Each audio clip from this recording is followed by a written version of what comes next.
భయ్యా సన్నీ యాదవ్ గతంలో మనం చూసాము ఈ బెట్టింగ్ యాప్స్కి సంబంధించి తను బెట్టింగ్ యాప్స్ని ప్రమోట్ చేశాడు. సో ఆ డబ్బులతోని తను ఈ మొత్తం కూడా ఏవైతే ప్లేసెస్ తిరుగుతూ ఉన్నారో వాటికి డబ్బులన్నీ కూడా బెట్టింగ్ యాప్స్ నుంచి వస్తున్నాయి అని చెప్పి కూడా ఆ మధ్యకాలంలోనే అందరూ మాట్లాడిన పరిస్థితి మనం చూసాం. అలాగే తను ఇల్లు కట్టుకోవడం 4 కోట్లు విలువ చేసే ఇల్లును కూడా తను ఊర్లో కట్టడం కావచ్చు. సో వీటన్నిటికీ కూడా దానికి డబ్బులు ఎక్కడి నుంచి వస్తున్నాయి, వాటికి లెక్క పత్రాలు ఏవి చెప్పాలి అని చెప్పి కూడా ఇటు చాలామంది డిమాండ్ చేసిన పరిస్థితి. సో వాటి అన్నిటికీ కూడా సంబంధిస్తూ భయ్యా సన్నీ యాదవ్ నేను అన్ని ప్రూఫ్స్తో మీ ముందుకి వస్తాను అనుకున్న టైంలోని పాకిస్తాన్కి సంబంధించి తను అక్కడికి వెళ్ళడం కావచ్చు. మరి వీటన్నిటికీ కూడా ఎలా అయింది, అసలు పాకిస్తాన్కి తను వెళ్ళాల్సిన అవసరం ఏంటి, ఒక వ్లాగర్గా పాకిస్తాన్కి వెళ్ళేటప్పుడు ఇంత డబ్బు తనకి ఎక్కడి నుంచి వచ్చింది, ఈ వ్లాగ్ చేసుకోవడానికి అక్కడ తనకి అనుమతించింది ఎవరు అన్న సందేహాలు కూడా ఇవాళ వస్తూ ఉన్నాయి. అండ్ ప్రెసెంట్ భయ్యా సన్నీ యాదవ్ను కూడా అదుపులోకి తీసుకున్నట్టు కూడా తెలుస్తుంది. సో ఇదే ఇష్యూ గురించి మాట్లాడతాం.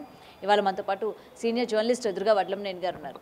నమస్తే మ్యామ్. నమస్తే మ్యామ్. సో ముఖ్యంగా ఈ బ్లాగర్స్ మనం చెప్తూ ఉంటాము, ఓకే మనకి ఎంటర్టైన్మెంట్ కోసం వీళ్ళందరూ చేస్తూ ఉంటారు అని చెప్పి చాలామంది లైట్ తీసుకుంటూ ఉంటారు. కానీ అలా లైట్ తీసుకోవడం వల్లే ఈరోజు జ్యోతి మల్హోత్రి ఆ అమ్మాయి కూడా ఏం చేసిందో మనం మొత్తం కూడా చూస్తూ ఉన్నాం. అండ్ ఈరోజు మనం చూసుకుంటే భయ్యా సన్నీ యాదవ్ ముఖ్యంగా ఇలాంటి వ్లాగర్స్ని టార్గెట్ చేయడానికి గల రీజన్స్ ఏంటి, అండ్ తిన్నను కూడా దేశద్రోహి అని చెప్పి చాలామంది ఇప్పటికీ మాట్లాడుతున్న పరిస్థితి ఉంది. సో ఏం చెప్తారు దీని గురించి? మీరు అన్నట్టుగా ఈ భయ్యా సన్నీ యాదవ్ సరే, మీరు వ్లోగ్స్ చేసుకోవడం పెద్ద విషయం ఏం కాదు, మీకు ఇష్టమైంది మీరు చేసుకుంటారు. కానీ ఇలా వ్లోగ్స్ చేసుకుంటూ ఇన్ని కోట్లు ఎట్లా మీకు వస్తున్నాయి? ఇప్పుడు చాలామంది ఛానల్స్ పెట్టుకుంటారండి, చాలామంది చాలా చేస్తున్నారు, ఎవరికి కూడా కోట్లలో ఎవరికి రావట్లేదుగా ఇన్కమ్. విదిన్ నో టైం మీకు ఎట్లా అసలు ఇన్ని కోట్లు వచ్చాయి? 4 కోట్లు పెట్టి ఇల్లు కడుతున్నారు అంటేనే ఒక సాధారణ స్థాయి నుంచి వచ్చిన వ్యక్తి. సరే, వాళ్ళ అమ్మగారిని అన్వేష్ ఏదో అన్నారు అని ఆ మధ్యన అతను బాధపడ్డారు, మనందరం కూడా సింపతి చూపించాం. అట్లా మాట్లాడకూడదు ఆడవాళ్ళని, తప్పు అని చెప్పాం మనం. అయితే మీరు అన్నట్టుగా పెహల్గామ్ ఇన్సిడెంట్ జరిగే సమయంలో ఇతను అక్కడే ఉన్నాడు పాకిస్తాన్లో. అసలు పాకిస్తాన్ మీరు ఎలా వెళ్ళారు, ఎలా వెళ్ళగలిగారు? ఇప్పుడు పాకిస్తాన్లోకి ఎంట్రీ అయితే ఖచ్చితంగా వాళ్ళని వెంటనే అరెస్ట్ చేసి జైల్లో పడేస్తారు. భారత దేశం అంటే విదేశాంగ శాఖ మళ్ళీ దాంట్లో ఇన్వాల్వ్ అయ్యి వాళ్ళు మళ్ళీ రాయబారాలు నడిపి దానికి ఒక పెద్ద తతంగం ఉంటుంది. మామూలుగా అయితే వాళ్ళు ఇవ్వరు. మరి ఇతనికి ఎవరు అక్కడ హెల్ప్ చేశారు? ఇతని వ్లోగ్ చేసుకోవడానికి అక్కడ ఎవరు అనుమతి ఇచ్చారు? ఏ రకంగా వెళ్ళగలిగాడు? మీరు అన్నట్టుగా ఇంత డబ్బులు ఎక్కడి నుంచి వచ్చాయి?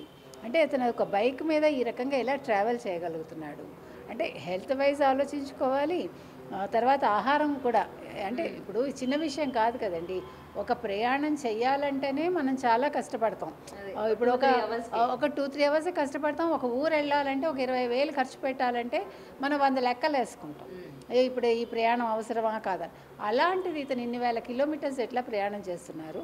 దీని వెనకాల ఎవరున్నారు? అసలు ఇవాళ భయ్యా సన్నీ యాదవ్ అనే అతను దేశద్రోహ కాదా? జ్యోతి మల్హోత్రా కూడా ఇలాగే చేస్తూ ఆవిడకి ఒక సెక్యూరిటీ మీరు చూసారా పాకిస్తాన్లో? ఆవిడకి ఆ సెక్యూరిటీ, మళ్ళీ విదేశాంగ శాఖతో ఆవిడ మాట్లాడగలగడం, తర్వాత అక్కడ ఆ వ్యక్తిని పెళ్లి చేసుకోవాలనుకోవటం, ఇన్ని రకాలుగా నడిచాయి. అంటే వీళ్ళందరూ కూడా ఒక స్లీపర్ సెల్స్ లాగా పనిచేస్తున్నారు. అంటే ఇంకా ఇతను ఒక్కడే కాదు, ఇప్పుడు ప్రతి ఒక్క వ్లోగర్ మీద దృష్టి పెట్టాలి.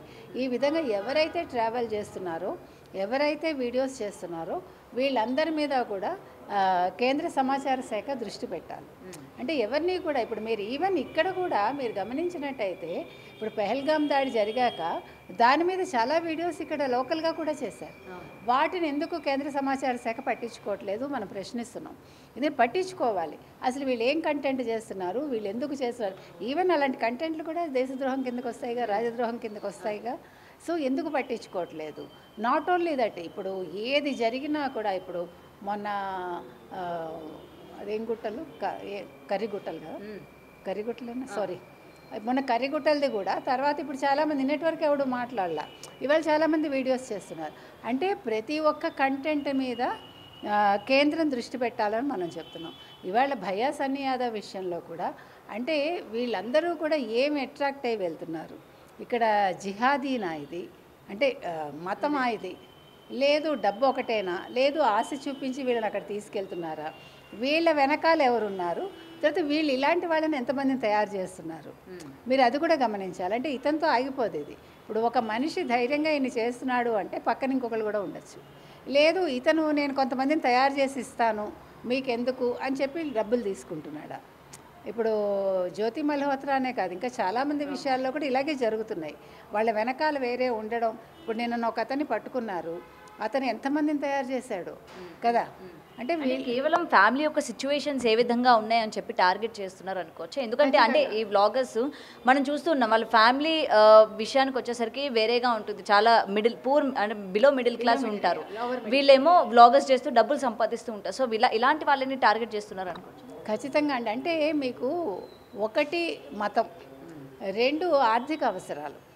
ఈ ఆర్థిక అవసరాలు ఎప్పుడైతే తీరుతున్నాయో వీళ్ళ వలలో పడిపోతారు. ఇప్పుడు గంజాయి మత్తులాగానే ఇది కూడా కదా. ఇప్పుడు గంజాయికి ఎట్లా అలవాటు పడతారు? ఫస్ట్ రుచి, తర్వాత ఇంకా దాన్ని వదలలేని స్థితిలో వీళ్ళు మర్చిపోయి మొత్తం అన్నీ పోగొట్టుకుంటారు. సేమ్ అలాగే జరుగుతోంది. అంటే నా కుటుంబం బాగుంటే చాలు, నేను ఏమైపోయినా పర్వాలేదు అనుకుంటున్నారా? వీళ్ళ మైండ్ సెట్ అట్లా తయారు చేస్తున్నారా? అంటే జిహాద్ వాట్ ఎవర్ వాళ్ళు వీళ్ళని అలా ఆ రకంగా తయారు చేస్తున్నారా? అది కూడా గమనించాలి. మీరు అన్నట్టుగా ఎప్పుడూ కూడా ఆర్థిక మూలాల వల్ల ఇవన్నీ జరుగుతాయి. ఆర్థికంగా ఎప్పుడైతే వెనకబడి ఉన్నారో ఆ ఇదిలో మనిషి తప్పటడుగేస్తాడు. సో ఈ తప్పటడుగేసినప్పుడు కుటుంబ సభ్యులు కూడా ఆలోచించాలి కదా. ఇప్పుడు వాళ్ళ అమ్మగారు ఉన్నారు, నా కొడుకు 4 కోట్లు పెట్టి ఇల్లు కడుతున్నాడు అంటే ఎట్లా వస్తుంది అని ప్రశ్నించాలిగా.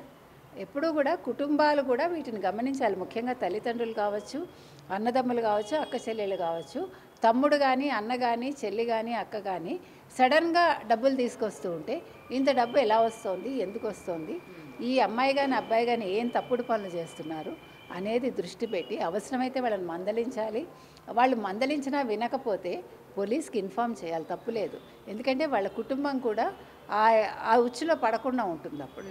లేదంటే ఇప్పుడు మొత్తం కుటుంబం కూడా బాధపడాలి కదా. కాబట్టి ఇవాళ భయ్యా సన్నీ యాదవ్తో ఇది ఆగదండి. ఇలాంటి భయ్యా సన్నీ యాదవ్లు ఎంతమంది ఉన్నారో అదొకటి తెలుసుకోవాలి. ఇప్పుడు పోలీసుల ముందు చాలా పెద్ద పెద్ద టాస్కులు ఉన్నాయి చెప్పాలంటే. ఇవి చిన్న విషయాలు అనుకుంటున్నాం కానీ ఇవే చాలా పెద్ద విషయాలుగా పరిణమిస్తాయి. అండ్ నెక్స్ట్ ఎవరైతే ఈ వ్లాగ్స్ మీద ఇంట్రెస్ట్ పెట్టి ఇలాంటి యూట్యూబ్ ఛానల్స్ నడిపించాలి, లేకపోతే ఇలాంటి వ్లాగ్స్ కంట్రీస్ని మనం ఎక్స్ప్లోర్ చేయాలి అని చెప్పి ఇలాంటి ఇన్ఫ్లుయెన్సెస్ పైన ఎటువంటి జాగ్రత్తలు తీసుకుంటే మంచిదంటారు? ఇప్పుడు జరిగిన ఇన్సిడెంట్స్ని బేస్ చేసుకొని అండ్ ముఖ్యంగా మన తెలుగు వ్లాగర్స్ ఉన్నారు అని చెప్పి బయటకు వచ్చిన తర్వాత పోలీసులు అంటే ముఖ్యంగా డిపార్ట్మెంట్ ఎటువంటి చర్యలు తీసుకుంటే మంచిదంటారు? అంటే ఇంక మీదట ఇప్పుడు వీళ్ళు ఏదైనా ఒక కంట్రీకి వెళ్తున్నారు అనుకోండి, for example they have to inform the police అనే ఒక సిస్టమ్ పెట్టాలి. అంటే మీరు చేసే ఏ పనైనా కూడా ఇప్పుడు అంటే ఎస్పెషలీ వెన్ ఫారిన్ కంట్రీస్, ఇప్పుడు మనకి వీసా, మనకి పాస్పోర్ట్ ఎలా ఉండాలో వీళ్ళు కూడా లోకల్ పోలీసుల దగ్గర లేదు మెయిన్గా అంటే హైదరాబాదో లేకపోతే విజయవాడో they have to take permission. మేము పలానా చోటుకి వెళ్తున్నామంటే ఇన్ని రోజులు నేను ట్రావెల్ చేయబోతున్నా, నా ట్రావెల్ ఎక్స్పెన్సెస్ పలానా వాళ్ళు పెట్టుకుంటున్నారు, they have to give the details. అవన్నీ చేసేలాగా ఒక సిస్టమ్ తీసుకురావాలి. ఏదో నా చేతిలో కెమెరా ఉంది, నా నోట్లో మాట ఉంది, నేను చేసేస్తానంటే ఇప్పుడు ఇట్లాగే ఉంటాయి. ఇవి ఎక్కడెక్కడి నుంచి ఎక్కడెక్కడికి వెళ్తాయో. ఇప్పుడు అసలు ఈ భయ్యా సన్నీ యాదవ్ లాంటి వాళ్ళు ఇప్పుడు మానవ బాంబులు ఎలా తయారవుతున్నారో ఆ రకంగా కూడా వీళ్ళు తయారయ్యే అవకాశం ఉండొచ్చు, మనకు తెలియదు. అంటే వీఆర్ నాట్ బ్లేమింగ్, ఆ సిచ్యువేషన్కి కూడా వాళ్ళు వెళ్తారు. కాబట్టి ఇవన్నీ కూడా పోలీసులు చూసి చూడనట్టు వదలకూడదు.